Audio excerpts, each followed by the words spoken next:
இன்றைக்கி day 15 of documentary my journey in cyber security. இன்றைக்குமே வந்து மதியான கிளாஸே போட்டாங்க. இந்த ஒரு வாரம் ஃபுல்லாக மதியான கிளாஸ் தான். அதனால் லேட்டாக எழுந்திரிச்சு சாப்பிட்டு அம்மா சமைச்சு வச்சிருந்த ஃபுட்டை வந்து மதியானத்துக்கு எடுத்துகிட்டு கிளம்பியாச்சு. அப்புறம் நம்ம நடந்து போய் எப்போவும் நம்ம உட்கார இடத்துலயே உட்காந்தாச்சு. பஸ்ஸுக்கு வெயிட் பண்ணிக்கிட்டு இருந்தேன். கொஞ்சம் நேரத்தில் பஸ்ஸும் வந்துச்சு. இதுதான் வந்து நம்ம எப்போவுமே உட்காந்துருக்க ப்ளேஸு. காலேஜ் போகிறப்பவும் சரி, இப்போவும் சரி, இந்த பஸ்ஸு தான் போவேன் காலேஜில்.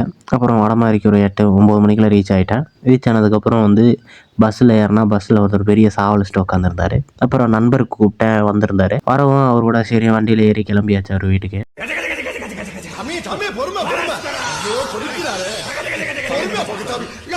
ஒரு லேட்டாகியும் தெரிஞ்சு அப்படியே பொறுமையாக கிளம்பி 11 மணிக்கு தான் கிளம்பணும் வீட்டில். அங்கேருந்து கிளம்பி போய் பஸ் ஸ்டாப்பில் நின்னா பஸ்ஸே வரல. அப்புறம் கொஞ்சம் நேரம் பேசிக்கிட்டு நின்னோம். பஸ் வந்துச்சு. பஸ் ஏறி உட்காந்தாச்சு. 12:10க்கு தான் இறக்கி விட்டாங்க. 12:10க்கு இறக்கி விட்டோம். அவசர அவசரமாக போனால் அப்போயே நண்பர் ஃபோன் பேசிட்டு தான் இருந்தார். அப்புறம் வேகமாக கிளாஸுக்கு போனோம். லேட் ஆகிடுச்சு அப்படின்னு சொல்லிட்டு வீடியோ எடுக்க முடியல. அப்புறம் சாப்பிட்டு கொஞ்சம் நேரம் உட்காந்துருந்தோம். நண்பர் ஃபோன் பார்த்துக்கிட்டே இருந்தார். மதியானம் லேப் கேட்டோம். லேப் இல்லைன்னு சொல்லிட்டாங்க. லேப் இல்லைன்னு சொல்லவும் ஜங்ஷனுக்கு கிளம்பியாச்சு. எனக்கு 6 மணி ட்ரெயினை பிடிச்சி ஒரு 7:30க்கெல்லாம் வந்து இறங்கும்போது நண்பர் வேறு அவர் பேக்கையை விட்டுட்டு போயிட்டார். அதையும் தூக்கிக்கிட்டு வந்து போய் பஸ்ஸை பிடிச்சி உட்காந்துட்டேன். உட்காந்து காலையில் ஏறின பஸ்ஸில் திரும்ப ரிட்டன் வந்தாச்சு.